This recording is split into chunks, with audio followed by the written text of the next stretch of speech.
et aimer l'Église. Les prochaines questions, ce n'est pas seulement la personne qui est dehors, mais le prochain ici, par rapport à l'enseignement, l'autoroute que je vais prendre tout au long de ces 5 mois. Je veux te montrer comment tu dois aimer ton frère, comment tu dois aimer ta soeur en Christ Jésus. Je ne parle pas des païens. Ici, nous voulons aimer l'enseignement des apôtres et comment je dois aimer mon frère et ma soeur dans l'Église. Parce que si nous ne commençons pas là-bas, ce que Paul appelle ici le lait, si nous ne commençons pas là-bas, ben l'Église ne sera pas forte. On aura toujours des problèmes. Et même en dehors de l'assemblée, tu vas afficher des comportements des païens, mais tu as la révélation dans la bouche. Tu as la prophétie, tu sais expliquer les 7 tresses de Salomon, c'est bien. Tu sais expliquer pourquoi Jésus c'est notre crocodile. Pourquoi est-ce que Jésus est la femme de Christ? Ça, c'est dans la révélation. Gloire à Dieu. Ça, c'est une dimension très élevée de ce que nous présentons ici. Mais tu vas prononcer ces paroles-là, tu ne vis pas la vie de Dieu. Pourquoi? Parce que la doctrine, tu ne connais pas. C'est pour cela que je reviens dans la doctrine. Et dans la doctrine, nous allons toucher l'aspect des dons. Et c'est là-bas que nous voulons que réellement, si vous avez un don, ça doit se manifester pour l'édification de l'Église. Les dons ne peuvent pas rester dans nos maisons. Je ne peux pas avoir un don pour ma femme à la maison. Non. Le don, c'est pour l'édification de l'Église. Donc, nous voulons maintenant détecter vos dons. Et le Seigneur nous donnera cette grâce. Alors, aujourd'hui, je vais toucher un élément très important parce que je vous ai déjà montré ce qu'on appelle la bonne œuvre. Je vous ai dit la bonne œuvre n'est rien d'autre que l'amour que nous devons avoir, parce que je vous ai dit, tu aimeras l'enseignement de toute ta force, de toute ton âme, et tu aimeras ton Église comme tu aimes toi-même. C'est ce qu'on a dit le vendredi. Maintenant là, je vais entrer en détail aujourd'hui.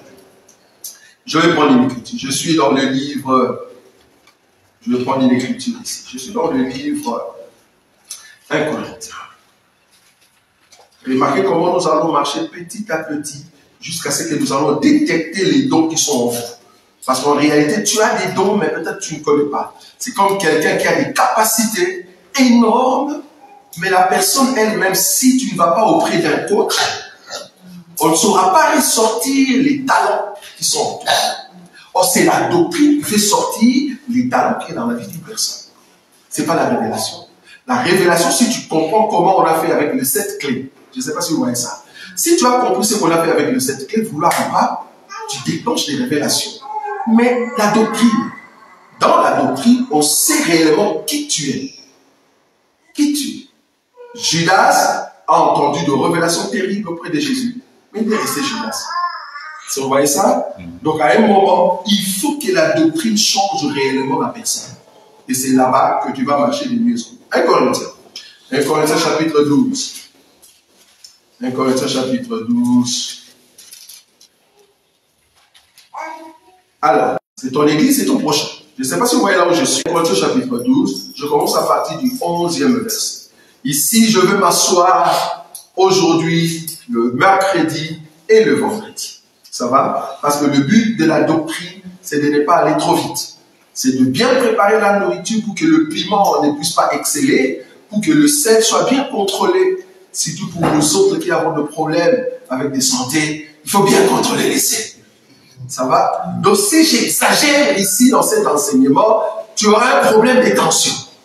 Alors je dois m'asseoir calmement pour t'aider à bien saisir la pensée.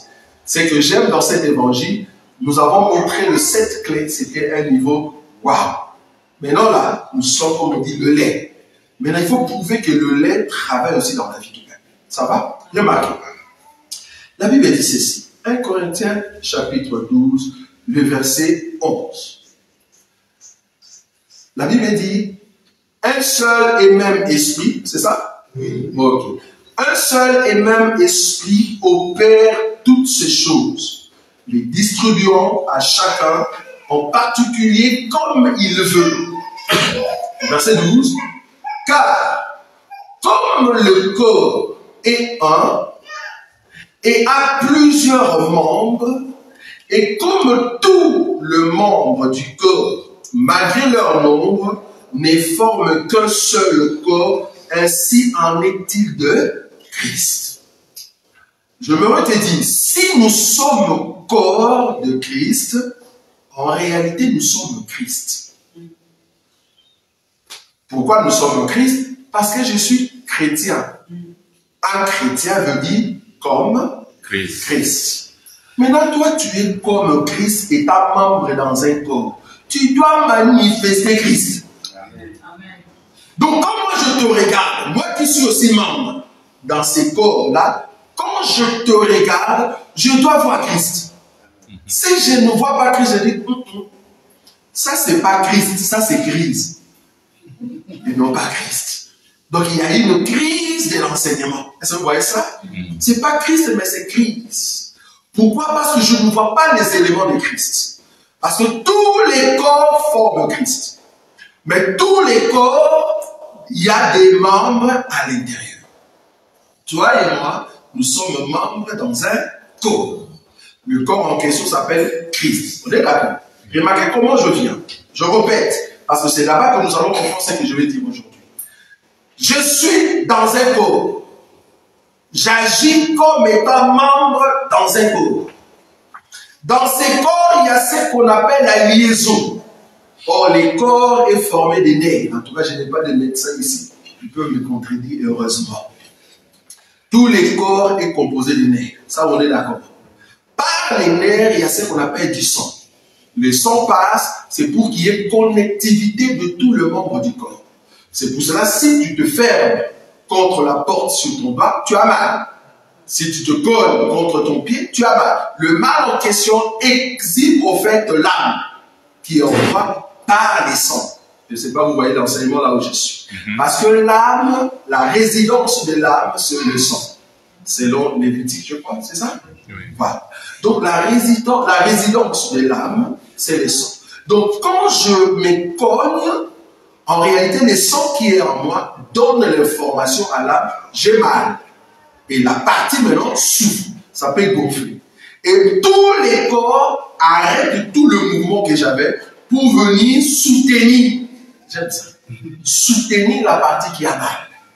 C'est pour cela, un homme qui est vigoureux, quand il se colle, il s'arrête. Pourquoi il s'arrête? Il touche là où la personne a mal. C'est-à-dire tout le corps vient en aide de la partie qui a mal. On va juste contrôler nos téléphones pour que nous ne soyons pas distraits, ça va? Mettez en mode vibreur, en mode silence, c'est très important. Alors, donc je disais, 1 Corinthiens, ici on nous montre, par exemple le verset 13, nous avons tous en effet été baptisés dans un seul esprit pour former un seul corps. Remarquez, soit juif, soit grec, soit esclave, soit libre, et nous tous, nous avons été abreuvés d'un seul esprit. 14. Ainsi, le corps n'est pas un seul membre, mais il est formé de plusieurs membres. Si le pied disait, parce que je ne suis pas une main, je ne suis pas du corps, ne serais-tu pas du corps pour cela? C'est là-bas que je veux m'asseoir aujourd'hui. Ce que j'ai dit ici, c'est quoi? Parce que tu aimeras l'enseignement de toute ton âme et tu aimeras ton église comme tu aimes toi-même. Okay. Quand j'ai dit église, je parle des membres. Parce que nous ne pouvons pas aller toucher le renoncement aux œuvres mortes si nous n'avons pas compris ce qu'on appelle le corps et les membres. On doit d'abord comprendre le corps et les membres, et c'est comme ça qu'on va voir comment maintenant ôter ce qu'on appelle mauvaise œuvre. Vous voyez cela? Donc ici, Paul, il va dans la pensée du corps humain. Il dit, si le corps humain est formé des entités, est formé des membres, si le pied décide, aujourd'hui, il dit, moi à partir d'aujourd'hui, le fait que je ne suis pas main, je ne fais plus partie.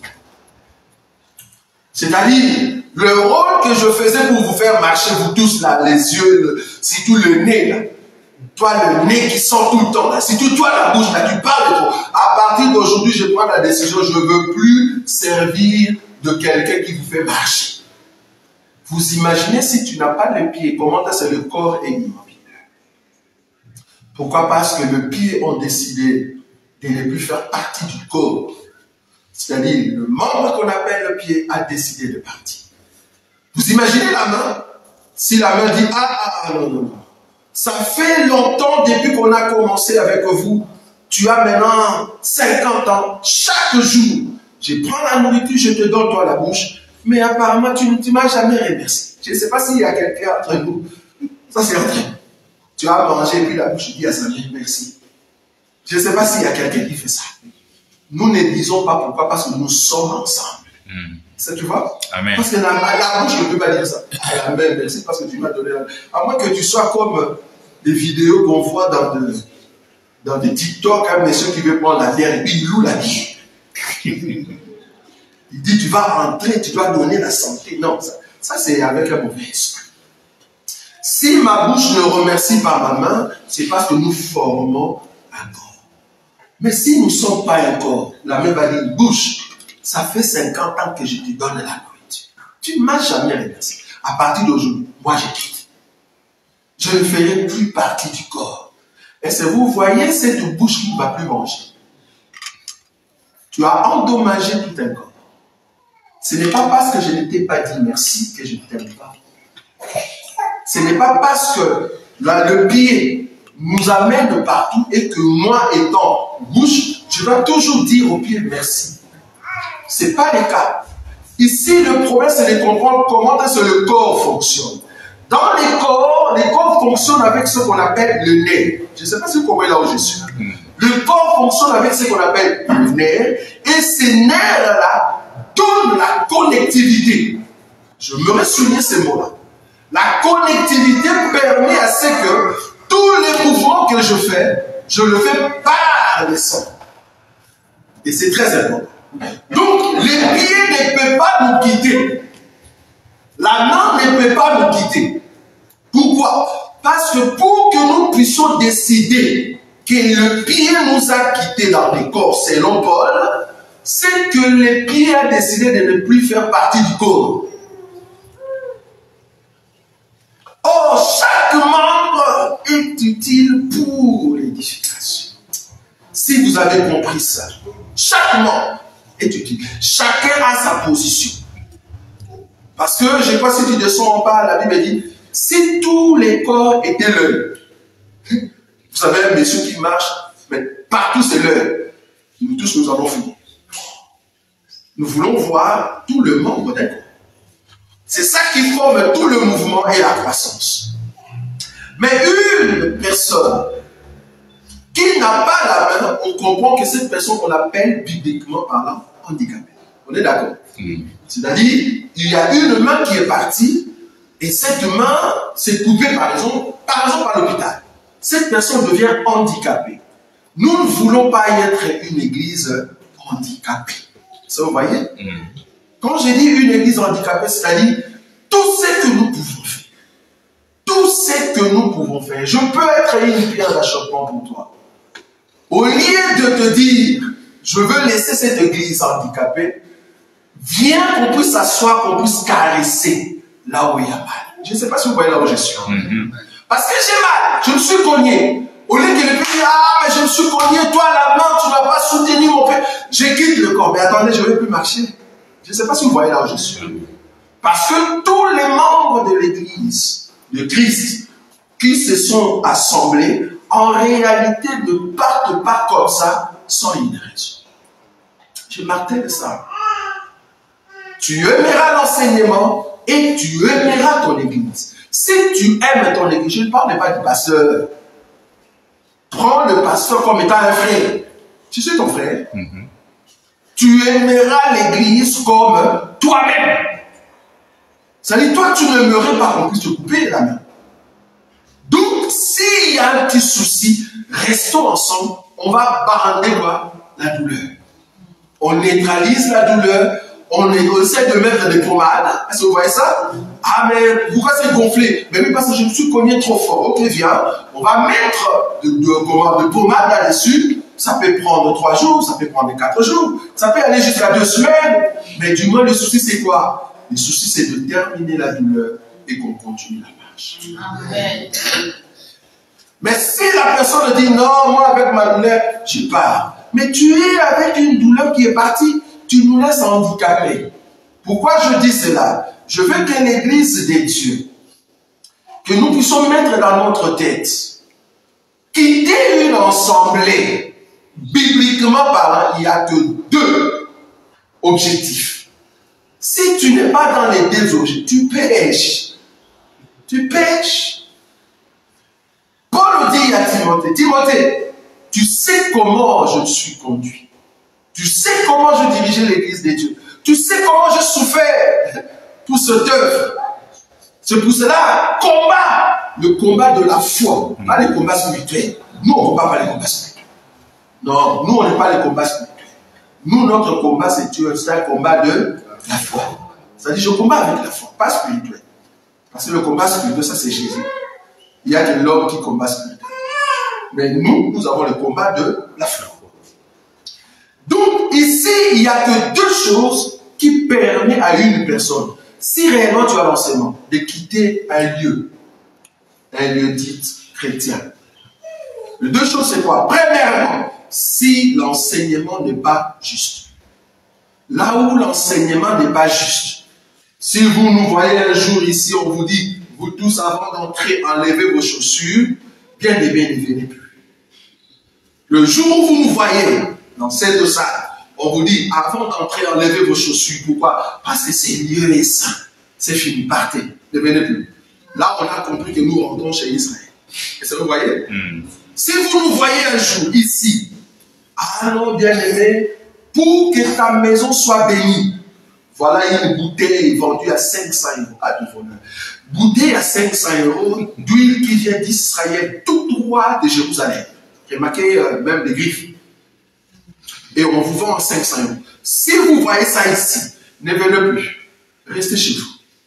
Si vous venez un jour, entrez en ces lieux, vous voyez que nous vendons des mouchoirs. Soi-disant, on a acheté ça chez Aldi à 3 €. C'est combien les mouchoirs? 3 €. Mais on vous dit non, ces mouchoirs, on a pris notre temps de prier avec des bien-aimés. On a prié sur ces mouchoirs.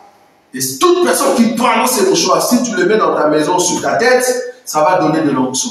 Le jour où vous verrez que nous allons faire ces choses-là, ne venez plus. Pourquoi? Parce que c'est un faux enseignement. Je ne sais pas si vous voyez là où je suis. Oui.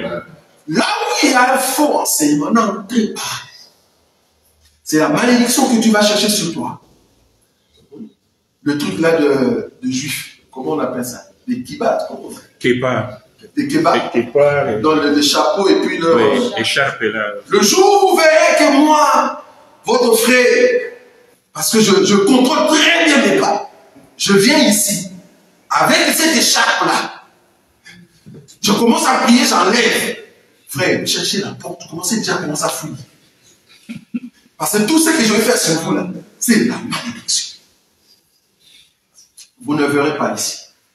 Parce que ici, tout ce que nous voulons faire, en ce qui concerne le culte, nous regardons les Écritures. Amen. Si dans un endroit, l'Écriture est respectée, restez là-bas. Ça, c'est un. Premièrement, l'enseignement doit être pur. Et deuxièmement, le robinet. L'eau peut être pure. Gloire à Dieu. L'enseignement est bien. Mais les robinets, si le robinet est sale, il ne faut pas boire.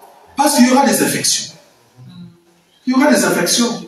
Les jours où vous allez m'attraper, que ah non, un prédicateur, quelqu'un qui a offert l'Église est sorti avec une femme, ou soit je volais l'argent d'un bien-aimé, ou soit quelqu'un m'a vraiment vu dans une maison de, comment on dit, de cabane, ou de la sorcellerie. Frère, il ne faut plus écouter. Pourquoi? C'est la malédiction que tu appelles sur toi. Or, l'enseignement n'est pas pour que je puisse te maudire. Parce qu'une personne qui est dans une maison cabale, tout ce qu'il fait, c'est kabbalistique. Ça, on est d'accord. Même s'il prêche bien, Mais tout ce qu'il fait, c'est kabbalistique. En d'autres termes, il vous maudit. Donc, il ne faut plus m'écouter. Il ne faut plus m'écouter. Parce qu'une personne qui ne sait pas contrôler sa vie, il ne peut pas gérer l'Église. Non. Il n'y a que deux choses là. À part ça, tout ce qui reste, ça s'appelle « je ne sors pas, on peut toujours arranger ». C'est comme dans le mariage. C'est comme dans le mariage. Il n'y a que deux choses qui peuvent te donner le droit de te remarier. C'est-à-dire quitter une autorité pour aller dans une autre autorité. Je ne sais pas si vous voyez. Les deux choses qui te donnent le droit de te remarier, c'est quand il y a une adultère ou soit la personne est morte. Oui, oui. Voilà. Si la personne est morte, je suis libre. Je peux chercher une autre autorité. Si la personne est dans l'adultère, alors je peux, en tout cas, quitter et prendre une autre autorité. Il n'y a que deux choses. Même dans l'enseignement, c'est la même chose. Dans l'église, il n'y a que ces deux choses-là. Mais cependant, qu'est-ce que nous voyons? Parce que je veux chuter sur les renoncements aux œuvres mortes. Je ne sais pas là où vous voyez là où je... Parce que c'est la doctrine. Ok. Comment nous devons renoncer aux œuvres mortes? Je vais prendre une écriture. Je vais prendre Actes, chapitre 20. Actes, chapitre 20. Actes, chapitre 20. Et en même temps, je profite pour de bien-aimés qui aiment la prière. On a déjà annoncé que nous aurons des temps de veillée et de retraite en Seigneur. Ça va? Donc nous allons vous donner la date prochainement. Et ceux qui aiment la prière et l'onction fraîche, veuillez participer avec nous. Actes des Apôtres au chapitre 20. Je commence à partir du verset 28. Prenez donc garde à vous-même et à tout le troupeau sur lequel le Saint-Esprit vous a établi évêque, pour paître l'Église des dieux qui s'est acquise par son propre sang. Je sais qu'il s'introduira parmi vous, après mon départ, de loups cruels, qui n'épargneront pas le troupeau, et qui se levera du milieu de vous deux hommes qui enseigneront de choses pernicieuses pour entraîner le disciple après eux. L'enseignement pernicieux, c'est quoi? C'est ce que je viens d'étaler tout à l'heure. Le but de l'enseignement pernicieux, c'est de se faire, de se créer un nombre de disciples. C'est-à-dire, il va créer des enseignements qui n'est pas fondé dans la Bible pour attirer un peuple. C'est pour ça que vous allez voir ces gens-là, quand tu lui dis, frère, ce que tu fais, ce que tu prêches, est-ce que tu aimerais qu'on puisse s'asseoir et débattre? Ils viennent pas. Parce qu'ils savent que c'est créé. Ce n'est pas quelque chose de fondé. Or, bibliquement parlant, les débats n'est pas interdit, frère. Je vais prendre. Attends, Actes chapitre 15. Actes chapitre 15, je prends le verset 1er. Remarquez. Quelques hommes venus de Judée enseignaient le frère en disant, si vous n'êtes pas circoncis selon le rite de Moïse, vous ne pouvez être sauvés. Paul et Barnabas eurent avec eux un quoi? Un quoi? Discussion. Dans d'autres versions, discussion. Dans d'autres versions, c'est quoi? C'est un débat. Et le débat était simple. C'est quel débat? Une vive discussion.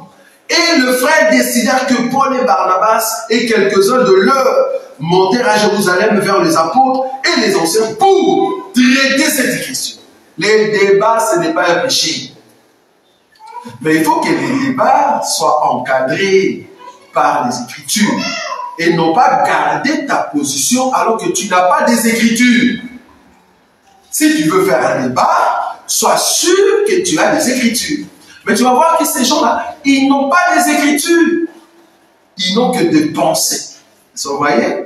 Parce que quelqu'un qui dit que je peux mettre le foulard des Juifs, donne-moi une écriture qui prouve que je peux mettre le foulard des Juifs et puis je le mets sur la tête et j'ai pris. Parce que moi, noir sur blanc, la Bible me dit qu'un homme, quand il prie, il ne peut pas couvrir la tête. Vous voyez? Donc, c'est de la pensée humaine. La Bible me dit, noir sur blanc, en ce qui concerne l'enseignement, qu'une femme ne peut pas donner la sémence. Noir sur blanc. Un monsieur m'a vraiment intrigué jusqu'à aller toucher l'écriture de l'Apocalypse pour dire que la femme Jézabel, qui s'est dit prophétesse, il dit qui s'est dit. Donc, c'est-à-dire une femme qui est vraiment prophétesse, c'est bon, tu peux prêcher. Mais cette femme-là se disait. J'ai dit, tu n'as pas compris l'écriture. Tu n'as pas bien lu l'écriture. L'Apocalypse a très bien dit, la femme Jézabel qui s'est dit prophétesse et qui enseigne. C'est ça le problème. Elle se dit prophétesse, elle enseigne pour envoûter. Or, la Bible est contre une femme qui enseigne. Toi, tu n'as pas vu ça, tu dis, qui s'est dit? Tu vois? Une personne comme ça, tu te dis, viens, on va en parler. Il ne vient pas. Il va rester dans ses pensées. Or, toi et moi, nous sommes ici dans cet enseignement pour vérifier les Écritures. Nous prêchons ici toujours, nous disons, vérifiez la Bible.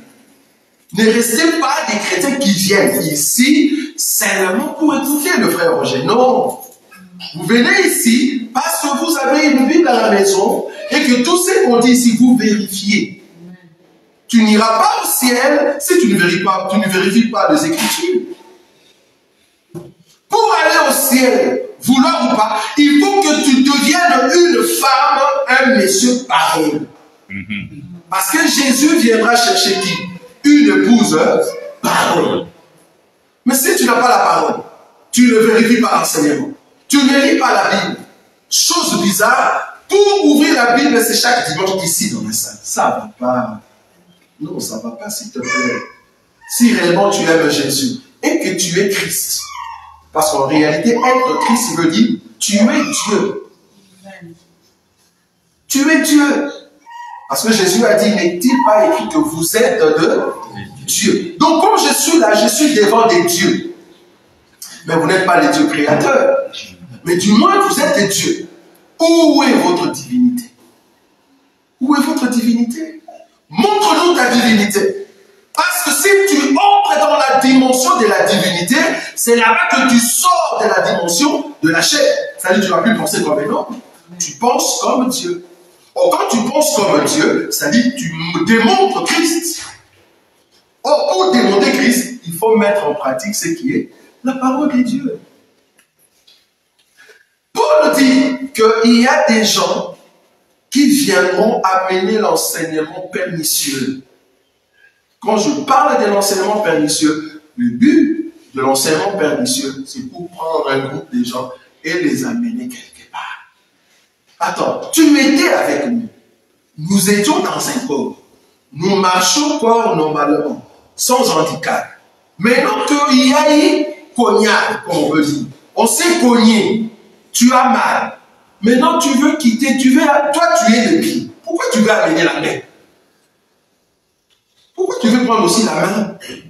Tu es le petit doigt. Pourquoi tu veux prendre aussi les grands doigts? C'est parce que quelque part, il y a un enseignement pernicieux. Parce que dans la Bible, celui qui a amené ça, il s'appelle Hyménée. Hyménée, il voulait ramener le peuple d'Israël en dehors de ce que Moïse disait. Et j'en rejette pas.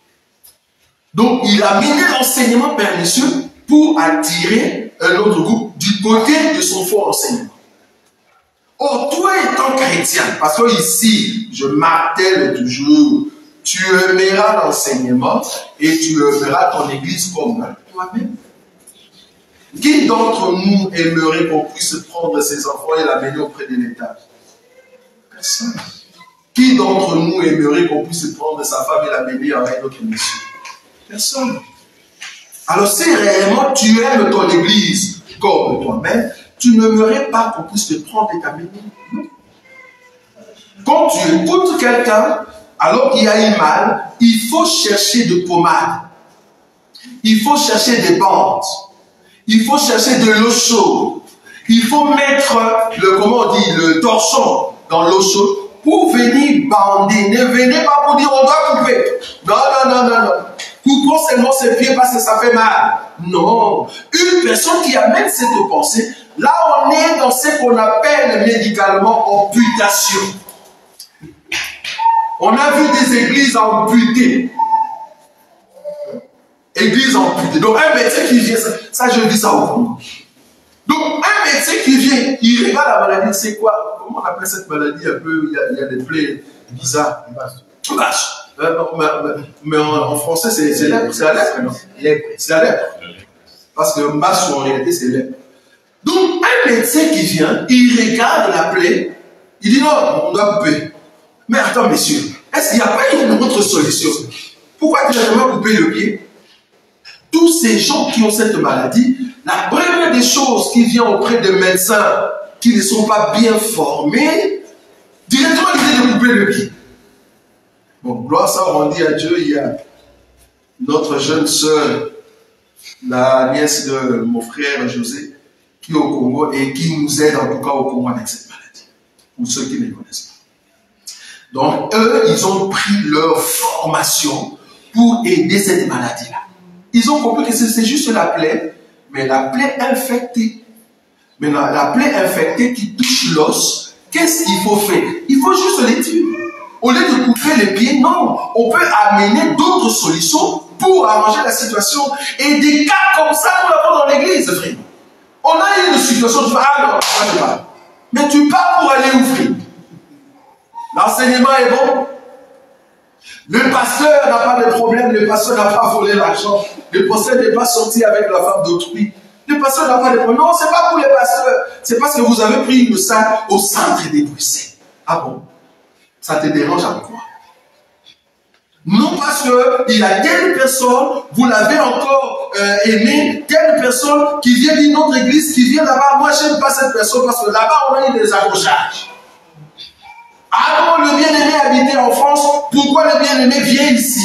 Frère, ça, ce ne sont pas de raisons qui peuvent pousser un Christ, un Dieu, quelqu'un qui a la divinité, de quitter un endroit là où il y a le Seigneur. Tu vas aller où? Tu vas aller où? Toi, tu es Dieu. Quand j'ai dit tu es Dieu, ça veut dire si tu te remets dans la position des dieux, nous allons voir des grâces terribles. Terrible. Parce que moi, je crois que tu as des grâces. Mais le problème est que peut-être la concentration. Parce que toute personne a toujours un talent. Ça, je le crois. Mais comment ressortir les talents? Mais ça nous demande de concentration. C'est pour cela qu'on a dit, Seigneur, là-bas dans la salle là où on était, c'était difficile. Maintenant que nous avons une salle ici, pour ceux qui aiment la prophétie, de parler en langue, de visions terribles, pour ceux qui aiment la guérison, c'est maintenant. C'est maintenant parce que cette salle, tu peux nous demander la clé. Tu dis, moi-même, j'ai besoin de la retraite. Nous allons te donner la clé. Nous allons te donner la clé. Tu viens, je ne sais pas, tu prépares un endroit là-bas, on t'achète le matelas, tu viens, tu cherches Dieu. Si les autres au Congo, si aux autres en Afrique, ils vont dans les montagnes, toi, tu peux venir ici seul. Ou soit à deux, ou soit à trois. Tu dis, je vais entrer en retraite pour chercher la face des dieux parce que je crois que je suis Dieu, je suis Christ, j'ai besoin d'évoluer le côté spirituel, je viens chercher la face des dieux ici. On te donne la clé, frère. Parce que c'est notre salle à nous. Donc, le but de cette salle, c'est ressortir la divinité. Et moi, je le crois. Moi, je le crois. Je vous ai dit que l'enseignement va durer 5 mois. Commencez à compter le mois et regardez l'évolution, comment nous allons monter petit à petit dans cet enseignement. Parce que je crois que le don que vous avez, ça demandait seulement un coup de pouce. Comme ça, tu te réveilles par rapport à la grâce que tu as. Tu as des grâces terribles, bien aimé. Tu as des grâces qui doivent faire avancer cet ensemble. Mais par des distractions, tu restes tout ton téléphone. Par des distractions, tu restes sur TikTok. Par des distractions, tu restes tout le temps sur Facebook. Ce sont des distractions. Parce que ces réseaux sociaux ont été créés pour distraire. Non pas les païens, frère. Non pas que les païens sont acquis. C'est pour distraire les chrétiens. Parce que l'ennemi qui l'ont créé, il vient devant les ténèbres. Ils savent que les païens sont déjà acquis. Maintenant, pour distraire les chrétiens, qu'est-ce qu'il faut faire? Il faut mettre les femmes qui dansent. Tout le monde danse là-bas. J'ai dit, mais même ceux qui s'est caché, tout le monde danse. Et tu danses, tu nous montres. Pourquoi tu nous montres alors? Facilement dans l'orchestre, je ne sais pas où commencer à danser.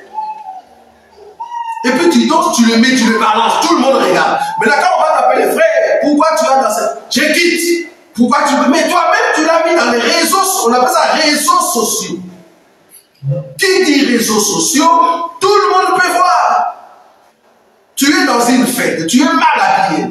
Toi, frère en Christ, soeur en Christ, qui est censé s'habiller pudeureusement. Tu prends la photo, tu mets la musique. Quelle musique? La musique du monde. Et toi, tu es dans la vidéo toi-même. Personne t'a mis, toi-même, tu as pris la vidéo. Musique du monde et tu fredonnes la parole de la musique du monde. On t'appelle sœur en Christ, frère. Comment toi, tu peux... Je quitte. Vous ne pouvez pas juger. Mais toi-même, tu as mis dans les réseaux sociaux. C'est là-bas que nous disons, tu ne comprends pas que tu es un Christ. Non. C'est parce que tu n'as pas encore compris le Christ en toi. En réalité, tu dois refléter une puissance. Et non pas la distraction. Ça, c'est la distraction. Ça, c'est la distraction. J'ai toujours dit, pour remarquer que cette personne commence à se perdre facilement, le diable a créé Facebook et le TikTok pour reconnaître est-ce que celui-ci, est-ce que tu le vois comment il marche dans la voie ou pas? Pour comprendre, si tu vois déjà notre sœur en Christ, notre frère, même si tu mets la chanson de Mike Kalambay, la chanson de Mike Kalambay ne veut pas dire que c'est une bonne chanson. Même si tu mets cette chanson-là et que tu commences à danser, ah, nous les chrétiens, quand tu danses comme ça, on comprend, ça s'appelle en français m'as-tu vu? En français, hein? Ça s'appelle m'as-tu vu? Quand on dit m'as-tu vu, c'est-à-dire, nous l'église, nous allons dire oui, nous t'avons vu. Voilà. Ça s'appelle m'as-tu vu? Donc tu vas commencer à danser pour exhiber les danses. Et après, tu n'es pas innocent. Non, excusez-moi, je veux marteler là-bas parce que la doctrine est très importante. Comment est-ce qu'un frère, une seule, qui n'est pas star, tu n'es pas une star de ce monde, tu n'es pas une star, comment est-ce que toi-même tu es parti dans un magasin? Tu as acheté les habits soi-disant griffés. Ok. Pourquoi tu ne l'as pas mis, je ne sais pas, peut-être au boulot ou à la maison? Mais tu le mets et puis tu dis à Caïn de sortir, filme-moi. Frère, tu mens, tu n'es pas une star. Pourquoi tu dis à la personne de te filmer? Et puis quand on te filme, tu passes comme si tu ne vois pas ceux qui te filment. Menteur. Tu es un menteur. Et puis là, tu passes comme si... Et puis là, tu salues les gens. Tu sais, mais attends, mais tu es un menteur. Vous l'avez fait exprès. Pour qu'on puisse voir que tu as acheté tel habit. Et comme ça dit 3 secondes, tu mets en avis que tu as l'habit. Et puis là, tu nous montres les chaussures. Ça s'appelle le m'as-tu vu? Un Christ, un Dieu ne fait pas ça. Non. Tu aimeras l'enseignement et tu aimeras ton église. Si je t'aime de l'amour de Christ, je vais t'appeler. Je dis, frère, sœur, j'ai vu telle image, ça ne donne pas la valeur à ta personne. Toi, en réalité, es un enfant de Dieu. Tu ne peux pas faire ça. Un enfant de Dieu qui a Christ ne peut pas rester sur TikTok. Non, évitez ça. Pourquoi tu nous donnes l'information de ta maison? Il y a même d'autres qui sont partis très loin. Excusez-moi, mais je trouve ça, c'est de la bassesse. Il va filmer toute sa maison. Il nous filme toute sa maison. Il nous filme la voiture que tu as achetée. C'est de la bassesse. Je vous dis, c'est de la bassesse. Il ne faut pas que tout le monde sache tout ce que tu fais. Plus tu exposes ta vie sur TikTok, sur Facebook, plus ta vie sera exposée par des démons, par des esprits. Maintenant, quand tu auras des combats, c'est ici que tu viens. Frère, priez pour moi. J'ai le combat. Quel combat? C'est mon enfant. Mais toi-même, tu as pris ton enfant, un enfant ou une fillette de 12 ans, que tu lui as dit, vas-y, danse. Et puis toi, maman, tu filmes et tu as balancé ça. C'est un combat qui s'ouvre. C'est un combat qui s'ouvre. Parce qu'il ne faut pas oublier que nous sommes dans un monde de pédophiles et des homosexuels. Or, un pédophile cherche quoi? Des images. L'image que tu vas mettre dans les réseaux sociaux de ton enfant Toi, tu penses que c'est une fille de 12 ans, c'est une fille de 11 ans, de 10 ans. Ça, c'est ta fille. Mais pour un pédophile, non, c'est une femme. Pédophile dans sa tête, c'est une femme de 10 ans qui est encore bien. Qui va prendre l'image, il va jouer avec ces images dans la tête et ça tourne. Pourquoi pas c'est ta fille bouge son corps. Ça, tu ne vois pas. Toi, tu penses que c'est un enfant qui bouge. C'est seulement un enfant. Non. Pour un pédophile, c'est trop dangereux, ça. Il ne faut pas exposer vos enfants dans les réseaux sociaux, bien évidemment. Il faut faire attention. Il faut faire attention. Donc ici, nous recherchons ce qu'on appelle les œuvres mortes. Je ne sais pas si vous voyez. Parce que la Bible dit, le fondement commence par le renoncement, le refus des œuvres mortes. Si tu ne comprends pas ce qu'on appelle œuvres mortes, le trésor du méchant, tu ne sauras pas enlever cela. Tu vas rester seulement superficiel. Tu as la parole, tu aimes l'église, je viens chaque dimanche prier. Mais en réalité, tu n'as pas changé de vie. Dernière chose pour aujourd'hui.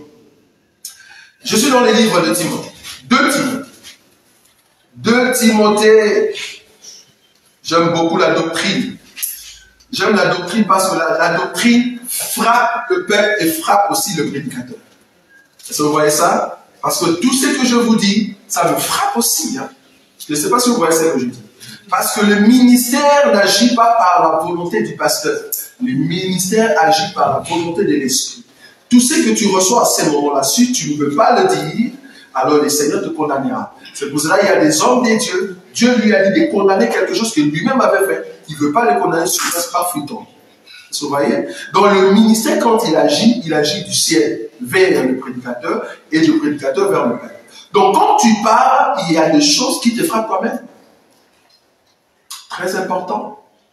On doit enlever cette partie de Matthieu. Très important. Très important. 2 Timothée. 2 Timothée.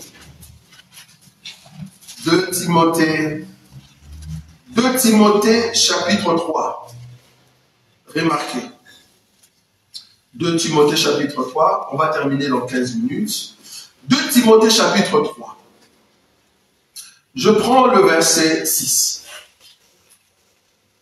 Il en est parmi eux, c'est-à-dire des hommes qui enseignent des enseignements pernicieux.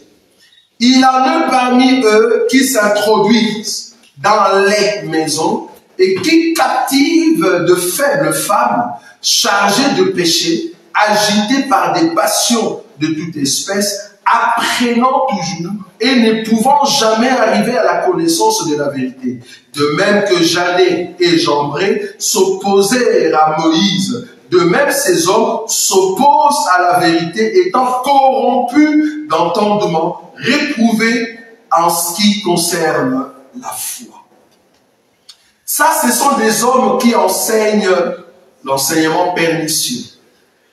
Les buts de ces gens-là, quand tu lui dis, frère, pourquoi est-ce que tu as un problème avec l'enseignement? Il dit, non, je n'ai pas un problème avec l'enseignement. Pourquoi est-ce que tu as un problème avec l'homme de Dieu? Non, je n'ai pas un problème avec l'homme de Dieu parce que je ne vois pas qu'est-ce qu'il a fait de très mal, de si mal. Mais tu dis, mais pourquoi maintenant, par exemple, tu as un petit souci pour, par exemple, participer ou continuer la marche parce qu'on peut toujours bander la plaie et continuer. La personne te ressort de messages du genre qui n'est pas fondé. Frère, sœur, un conseil que je peux vous donner. Si tu me vois dans le mal, il ne faut pas appeler les autres. Appelle. Ça, c'est un secret pour que toi et moi, nous puissions continuer. Pourquoi? Parce que si tu me vois dans le mal et que tu ne m'appelles pas, c'est comme si tu veux associer l'autre. C'est-à-dire, j'appelle l'autre pour l'associer dans ce que j'ai vu dans l'homme de Dieu. L'autre aussi va appeler l'autre. Je ne sais pas si vous voyez. Mais pendant ces temps-là, vous ne m'avez pas appelé. Vous ne m'avez pas appelé. Donc, du coup, c'est comme si tu disais, regarde le pasteur, ce qu'il a fait. Regarde le frère tel, la soeur telle, ce qu'elle a fait. Là, tu propages le mal sans pour autant traiter. Je ne sais pas si vous voyez là où je suis. Or, dans la doctrine des bonnes œuvres, Dans la doctrine des bons enseignants, il faut d'abord aller vers la personne, dire à la personne, je mal parce que tu as fait ça. Et là, du coup, la personne va se ressaisir. Ah, peut-être tu n'avais pas compris. Parce qu'il faut comprendre, j'ai toujours dit, qu'un message qui est sorti chez une personne, si tout le monde ici devait interpréter le même message, on n'aura plus le même message. Je ne sais pas si vous avez compris ce que je dis. Parce que chacun va interpréter selon lui. C'est pour cela que nous avons des selon Matthieu, selon Marc, selon Luc, selon Jean. Évangile selon, comme on dit en notre langue, évangile selon mon don. Vous voyez ça? Donc chacun de nous va interpréter ce que le frère Roger a dit. Une autre personne peut interpréter positivement, une autre va interpréter négativement. Mais du moins, quand tu vas rassembler tout, ce n'est plus le même message qui ressort. Donc le mieux serait quoi? Le mieux c'est d'aller voir le frère Roger et dire, qu'est-ce que tu avais dit réellement? Et c'est lui qui va donner la position. C'est lui qui va donner la position. C'est pour ça que nous avons de grands soucis en ce qui concerne l'enseignement par rapport à ce que Jésus a fait quand il a lavé les pieds. C'est là-bas peut-être que je vais terminer. Jésus a lavé les pieds. La Bible dit, il avait sa robe, il a enlevé sa robe et il a pris un linge, il a mis tout autour des hanches et il va se mettre pour commencer à laver les pieds des disciples. Il y a d'autres personnes qui sont parties plus loin. Il a dit, pour laver les pieds des disciples. Frère, il faut enlever ses habits. Je dis, frère, attends. Quand tu comprends très mal l'écriture, tu ne sais même pas en Israël que quand on dit habit somptueux était composé de trois.